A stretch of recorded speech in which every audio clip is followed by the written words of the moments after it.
Olá, meus queridos amigos, queridas amigas, que Deus esteja contigo e comigo neste momento e nos dê mais um esclarecimento da sua palavra. Depois de no estudo passado termos estudado um tema incomum de ser estudado no meio cristão, mas porém é muito relevante o estudo sobre o santuário, onde vimos que o santuário terrestre era apenas um modelo do verdadeiro santuário celestial, onde Jesus entrou e neste momento realizando o mesmo trabalho que era realizado no lugar santíssimo no dia da expiação, que se entrava uma vez ao ano para a purificação dos pecados do povo. Hoje, queridos, vamos estudar o tema de juízo. Esse juízo, queridos, é exatamente esse trabalho de expiação que era realizado nesse dia no santuário terrestre. E por isso eu convido você a neste momento prestar muita atenção, porque o que hoje você vai aprender e descobrir é algo que irá encher o teu coração de alegria. Você hoje irá entender que a palavra juízo não é para te fazer temer. A palavra juízo é para te fazer aproximar-se cada vez mais do seu Deus e do seu advogado, para que nesse juízo você seja absolvido e não seja condenado.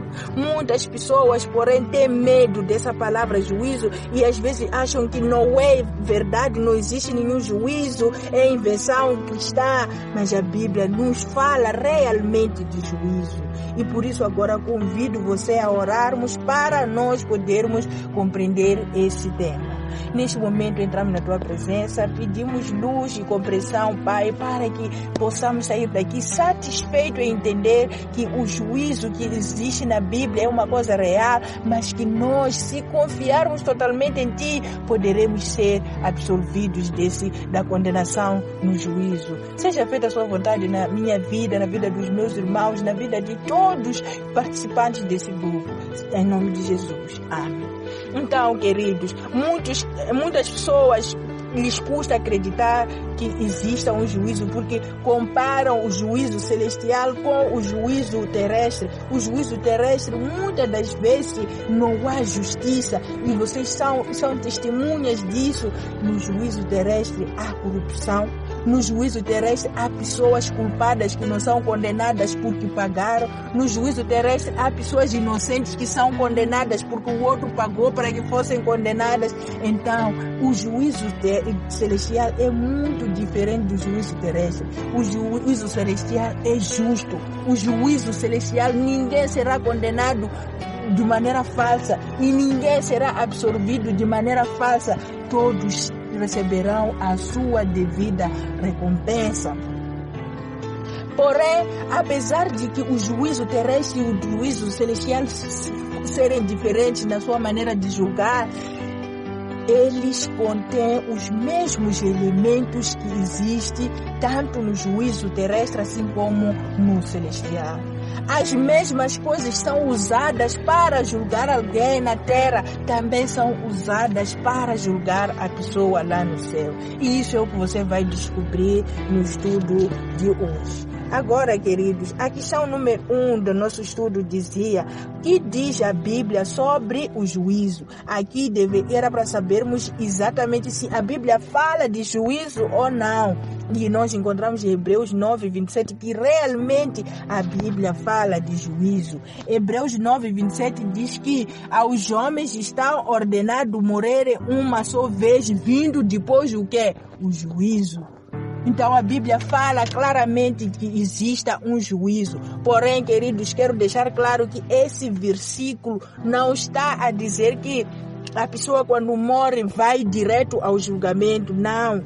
Por que nós temos que negar essa aparente percepção que você está aí a perceber? Porque nós já aprendemos aqui que não existe isso de morrer e ir direto ao céu para ser julgado e ser imediatamente dado a sua recompensa. A sua recompensa será dada no final de todas as coisas, e isso nós já aprendemos. O que está sendo dito aí, queridos, é que Por causa do pecado de Adão, todos nós estamos sujeitos a sofrer a primeira morte. Mas um dia seremos ressuscitados, porque Cristo venceu a morte e nós já temos direito a viver novamente. Um dia seremos ressuscitados e cada um receberá a sua recompensa ou sentença, não é? Os que tiverem feito o bem viverão eternamente.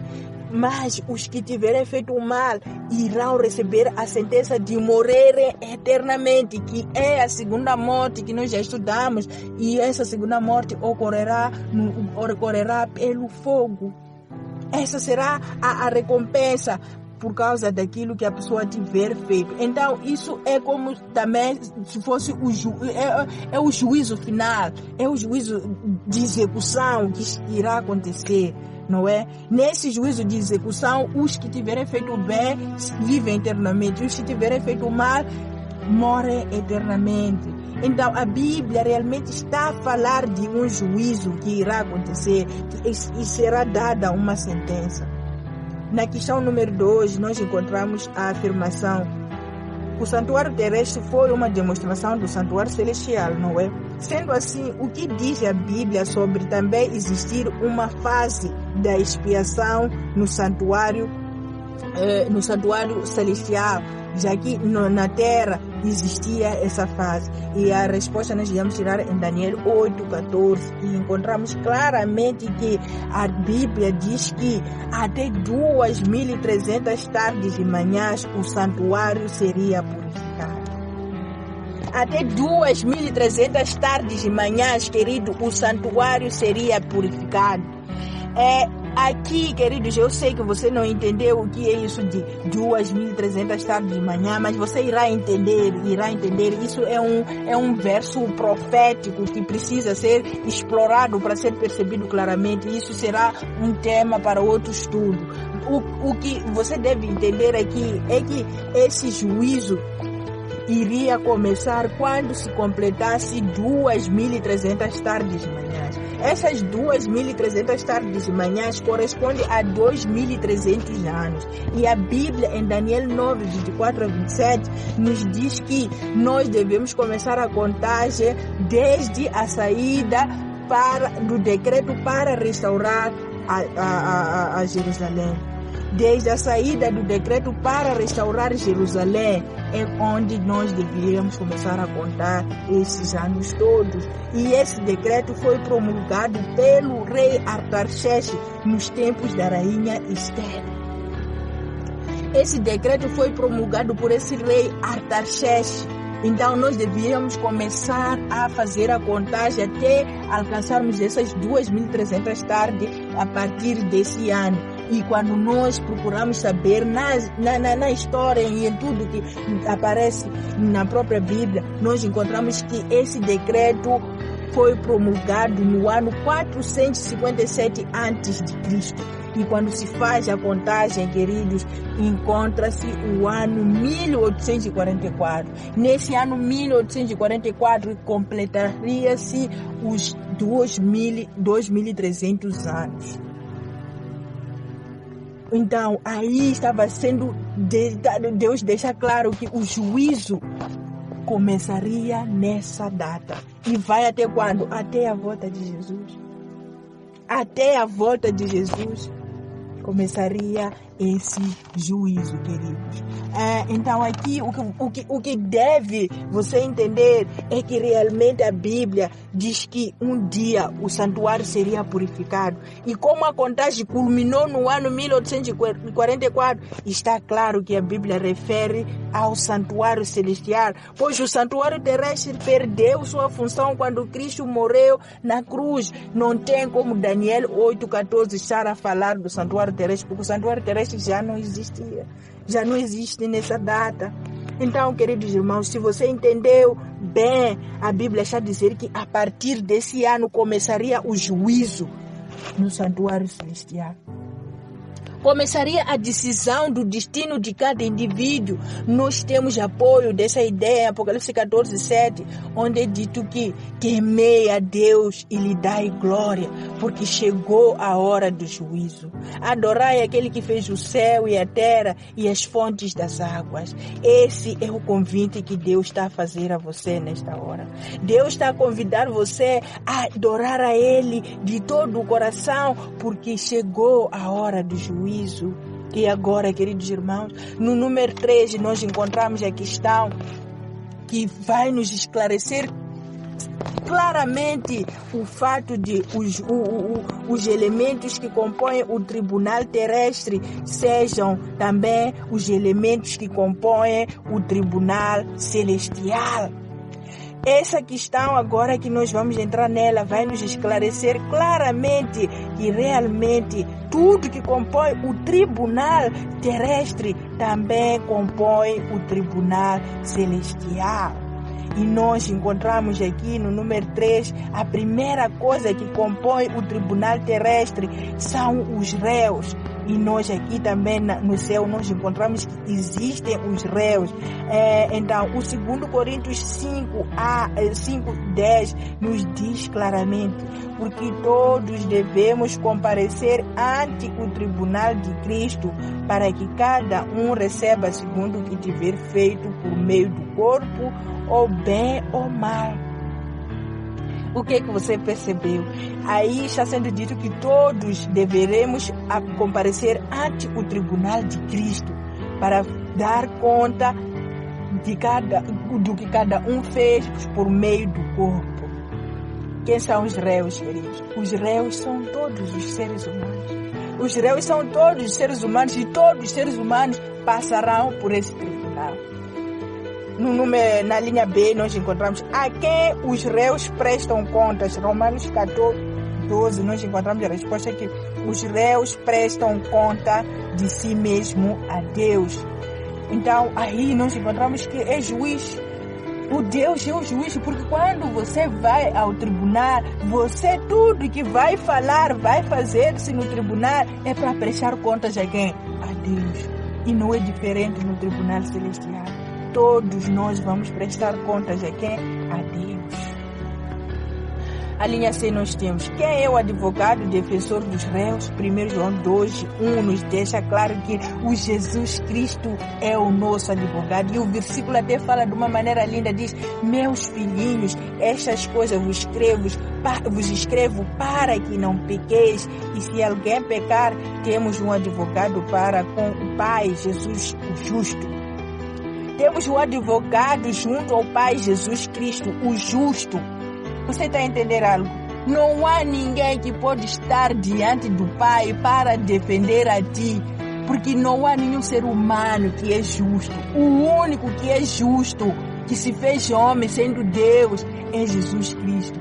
Ele é o nosso advogado e ele sim está junto ao Pai para o quê? Para defender a nós. A linha D nós temos quem é o acusador dos réus, Apocalipse 12:10-9, e encontramos claramente que o acusador dos nossos irmãos é Satanás. O acusador de todos nós é Satanás, e a Bíblia aqui diz que ele acusa-nos de dia e de noite diante de Deus. Ele acusa-nos de dia e de noite diante de Deus. Essa é a parte mais triste que nós encontramos que esse ser faz. Você sabe que se nós pecamos é por causa da influência dele. Você sabe que ele é que faz tudo por tudo para nós cairmos em transgressão, porque ele nos seduz, nos tenta e depois ele vai a Deus, começa a nos acusar. É o acusador. Esse acusador é mau, esse acusador é perverso. Ele nos faz errar para depois nos acusar. Mas, infelizmente, é esse o trabalho dele, não tem outro. É por isso que durante 1000 anos ele vai ficar preso, porque ele não terá a quem tentar seduzir nem acusar, porque os salvos estarão no céu e ele vai ter que ficar esses 1000 anos para refletir e ficar preso mesmo, porque não estará a fazer nada. Então, esse é o acusador que acusa todos nós diante de Deus. A linha é nós temos quais os processos usados para o julgamento dos réus. Apocalipse 20:12, nós íamos encontrar a resposta de que o processo usado no julgamento terrestre para julgar alguém costuma ser o quê? Aquilo que as pessoas disseram acerca dessa pessoa, não é? Onde está registrado, às vezes está nos documentos, não é? Então lá no céu também, a Bíblia diz que tem livros onde está tudo registrado acerca de nós, os réus, não é? Então esses serão os processos que serão usados contra os seres humanos, não é?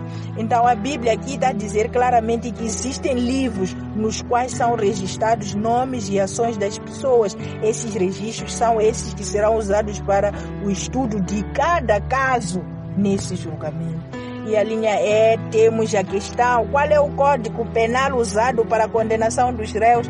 Qual é o código penal? Lá no tribunal terrestre nós temos um código que se diz que se você transgrediu, deverá sofrer a pena X, não é? No céu também existe um código penal. Se forem a ver, queridos, nós seremos condenados por causa do quê? Da transgressão daquela pena. Da mesma forma que nós aqui na Terra, quando transgredimos a ordem, por exemplo, de semáforo, nós temos multa. Então, esse também será um código que será aplicado para condenar-nos porque nós erramos alguma coisa que não devíamos ter feito. Então, você está a perceber mais uma vez que esse código serve de o quê? De espelho para te mostrar o que é certo, o que é errado. E esse código que existe no céu, em Tiago 2:10-12, nós encontramos que é a lei. O código penal usado para a condenação dos réus no céu é a lei, os 10 mandamentos. Aqueles 10 mandamentos que Deus entregou a Moisés no Monte Sinai, em 2 tábuas de pedra, escritos pelo próprio dedo dele. São esses que serão usados para a condenação dos réus. Isso mostra, queridos, que a atitude que cada um de nós deve ter em relação a todos os ensinos que está a ter, assim como a guarda dos mandamentos, é o critério pelo qual será usado para julgar a nós, se nós obedecemos ou não. E na última linha nós encontramos quem são as testemunhas dos réus. E claramente Daniel 7:10 e Apocalipse 5:11 nos deixa claro que são os anjos. As testemunhas dos réus são os anjos. Assim como no tribunal você precisa ter uma testemunha que esteja a teu favor ou contra ti. Nós lá no tribunal celeste temos como as pessoas que depõem contra ou a favor os anjos. E por que eles têm essa função de testemunhar? Porque eles vivem nos observando, eles vivem sabendo de tudo que nós estamos a fazer e registram e dão relatório a Deus naquele dia. Se por acaso eu sou justa, eles irão depor a favor da minha justiça. Mas se eu não sou, eles infelizmente não têm como mentir. Porque além de eles estarem a registrar tudo que nós fazemos, o próprio Deus lhes vê, eles não podem omitir, eles devem falar a verdade. Então as testemunhas são esses anjos que irão depor contra ou a favor dos réus. E no número 4 nós temos o que será levado em conta nesse julgamento. Eclesiastes 12:14, Mateus 12:36-37. E nós encontramos que será levado em conta toda a obra e até tudo o que está encoberto. Todas as obras que você faz, até aquelas que você esconde dos outros, serão levados em conta nesse julgamento. E, então, aqui você está a perceber claramente que não adianta você fazer algo, dizer que ninguém está a te ver, porque está a te ver. Não adianta você dizer que estou sozinho, ninguém está a me ver, porque aqui está sendo dito que tudo isso será levado em conta, até o que você acha que ninguém te viu. E também será levado em conta toda a palavra que saiu da sua boca. Pois aqui no versículo 37 diz que por tuas palavras será justificado ou por tuas palavras será condenado. Querido, eu não sei se você está a perceber a gravidade disto. Isso significa que eu tenho que ter cuidado até com o que eu falo. Porque se eu falo coisa que não é, será usado contra mim. Se eu falo aquilo que é, será usado a meu favor. Satanás, queridos, dizem que ele não lê nossos pensamentos. E porque ele não lê nossos pensamentos, ele é atencioso em nos ouvir. Ele ouve tudo que nós falamos para ele usar contra nós lá e nos acusar. É por isso que nós temos que ter atenção com o que nós falamos. Porque Satanás está atento para acusar-nos diante de Deus por causa das nossas palavras. E vocês sabem muito bem também quando alguém é levado ao julgamento, lhe dizem claramente pelo advogado dele, não fala nada, porque tudo que você falar será usado contra você. Estão a perceber que lá no céu também é assim? Então, queridos, isso não é lindo de saber que precisamos mesmo ter uma conversão verdadeira? Então, queridos, no número 5 nós temos que registros a Bíblia diz que existe diante de Deus. Se você for anotar, nós lá tínhamos visto que será usado tudo que nós fazemos, até o que nós escondemos. Será usado tudo que nós falamos, seja bom ou mau. Aqui perguntam, por que será usado isso? Existe algum registro diante de Deus sobre tudo que eu faço? E aqui nós encontramos a resposta. Tudo que eu faço, falo, está lá registrado diante de Deus. Jeremias 2:22 deixa claro que ainda que te laves com salitre e amontoes sabão, a tua iniquidade estará gravada diante de mim. Ainda que você te laves com sabão, achando que o seu pecado vai sair de ti, Deus diz que o teu pecado está registrado diante dele. Está a perder tempo. E aqui em Malaquias 3:16 nós encontramos que aqueles que temem ao Senhor falam cada um com o seu companheiro e o Senhor atenta e ouve. Estão a perceber? Estão a perceber porque que as palavras temos que ter cuidado com elas?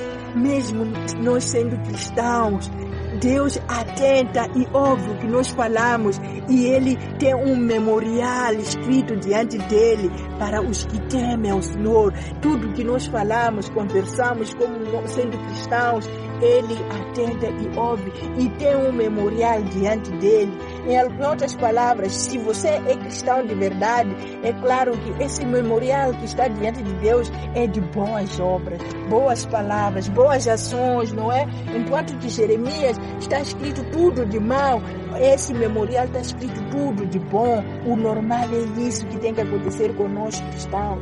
E no Apocalipse 21:27 encontramos que no céu não entrará nada que contamine o céu, somente os que estiverem inscritos no livro da vida. Você está a perceber os registros estão no céu? Existem registros de pecado e existem registros de o quê?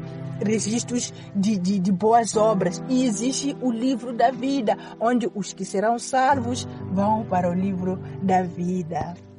No número 6 nós temos onde e quando começa o julgamento, e nós já vimos lá atrás. 1 Pedro 4:17 diz que o julgamento começa pela casa de Deus, o julgamento começa pelo povo de Deus.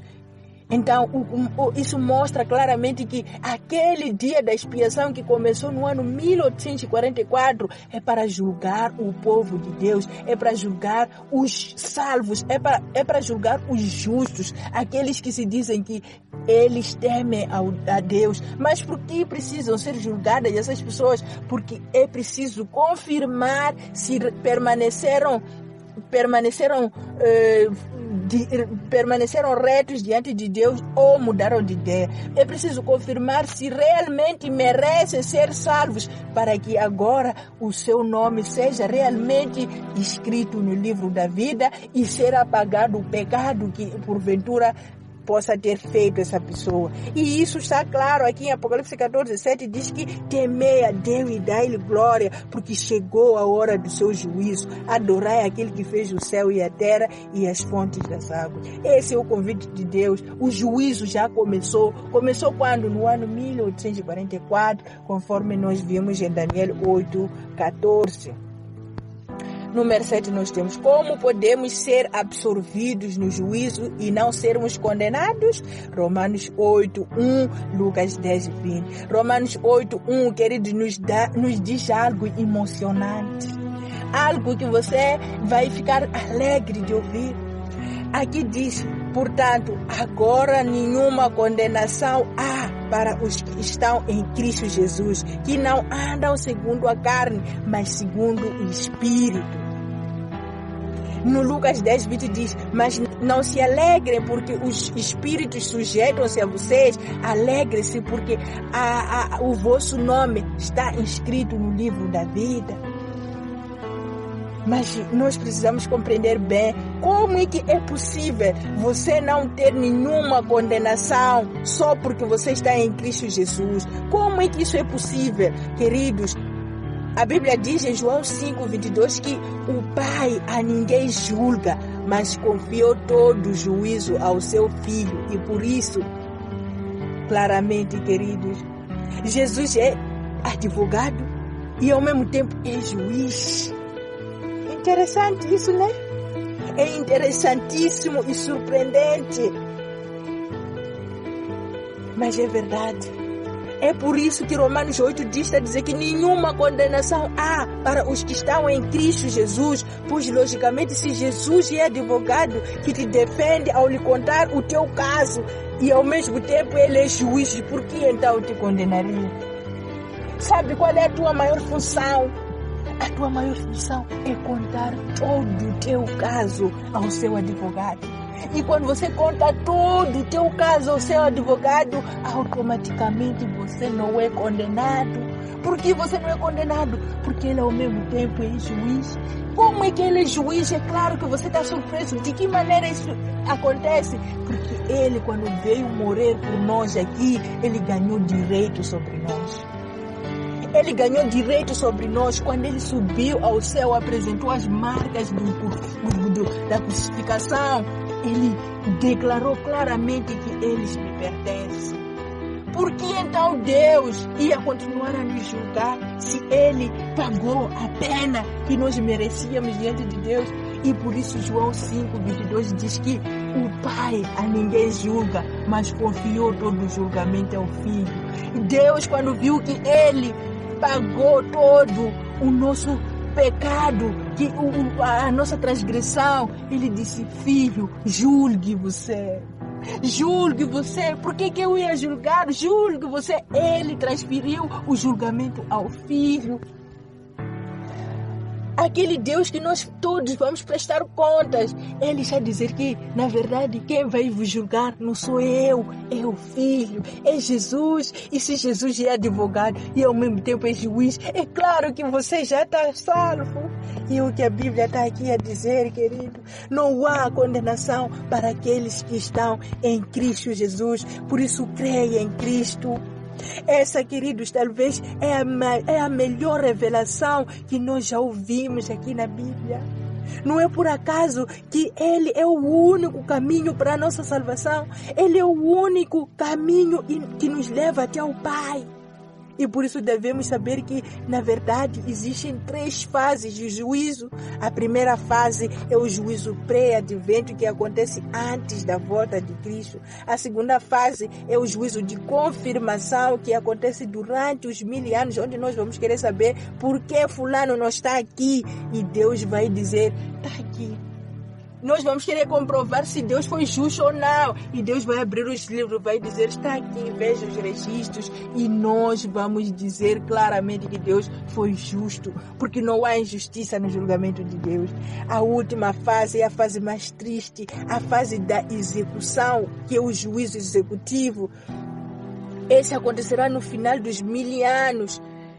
E esse serve para o quê? Para eliminar de uma vez por toda os ímpios e nunca mais voltarão a existir. E essa é a parte mais triste da história. Nós não gostaríamos que ninguém se perdesse. No nosso próprio Jesus também não gostaria que nenhum filho seu se perdesse. E por isso convida-nos a confiarmos no seu Filho, a entregarmos nossa vida no seu Filho, para que nós não tenhamos mais condenação, queridos. O que você achou hoje do estudo? Será que você ainda sente medo quando você ouve falar do juízo? Você ainda considera algo ruim que Cristo quer fazer? Você ainda tem medo? Você tem que saber, querido, que o juízo existe para salvar e não para condenar. É por isso que ele disse, não julgue ninguém para que não seja julgado. Ele julga para salvar, não julga para condenar. Jesus não veio para condenar os homens, mas sim veio para salvar. O julgamento é uma forma de poder salvar os seus filhos, e por isso você precisa pegar-se ao teu advogado, que ao mesmo tempo é o teu juiz, pois você nunca mais terá condenação, porque você está em Cristo Jesus. O que você precisa é abrir o teu coração a Ele. Ele já pagou a sua pena, e Ele sendo também juiz, você já está absorvido da condenação. Você só precisa confiar e aceitar a Ele totalmente. Por que você não conta tudo o seu caso a Ele hoje? Por que você não conta tudo que te faz, que você sabe que é errado na tua vida, para que Ele possa te defender? Por que você não pede a Ele para que neste momento interceda por ti no tribunal do céu? Essa decisão é sua, queridos, mas neste momento eu convido você a fazer algo para mostrar que você quer ser absorvido naquele dia. E o nosso estudo termina por aqui, no dia de hoje, em nome de Jesus.